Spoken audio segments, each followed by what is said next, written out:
c'est le plus pire de manque de respect dans un lieu de prière de rentrer avec les chaussures. Ça, pour moi, ils ont saccagé ce lieu. C'est pas un lieu sacré maintenant. Il est devenu un lieu saccagé, un lieu malheureusement toute insulte vis-à-vis de l'islam. Et ça, c'est scandaleux. Je ne peux pas le qualifier des fidèles, ni des responsables, ni des musulmans, ces gens-là. Pour moi, ils ont manqué le respect total, surtout à ce lieu où les musulmans ils sont attachés, troisième lieu de lieu. Le pire, on joue le foot dans un lieu saint, dans une église ou synagogue, une mosquée. On ne peut pas permettre ce comportement. Et c'est là, on prouve que c'est des gens sincères. Désolé, c'est triste.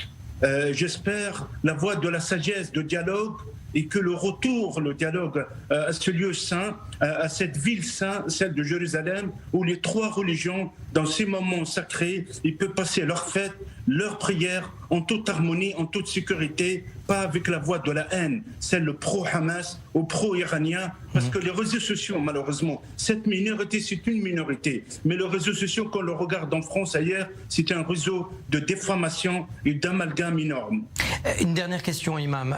Quelle est la place de l'esplanade des mosquées, le mont du Temple, dans le Coran? Est-ce qu'un non-musulman a le droit de fouler le sol autour de la mosquée Al-Aqsa? Parce que le simple fait d'avoir des policiers israéliens sur cette esplanade aussi déclenche des hostilités.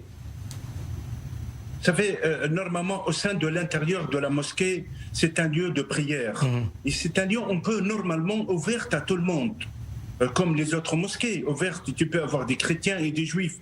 Sans ils viennent pacifiquement, ils viennent pour prier, pour respecter les signes, je pense qu'on n'a pas le droit de l'interdire. Ça, ma position, et regardez le temple ou le mur de lamentation, j'y étais plusieurs fois. Il n'y a personne qui m'a empêché. Je trouve qu'il faut avoir cet esprit d'ouverture, mais il y a toujours malheureusement une minorité qui ne veulent pas la paix, une minorité. Et en plus, pour moi, la mosquée d'Al-Aqsa, il n'est pas pour les Palestiniens, il est pour tous les musulmans dans le monde entier. On a le droit de le visiter et on a le droit aussi de dénoncer quand il y a des comportements violents de certains d'une minorité et manque de respect à ce lieu, troisième lieu de saint de l'islam et la première destination des croyants et des prophètes de l'islam.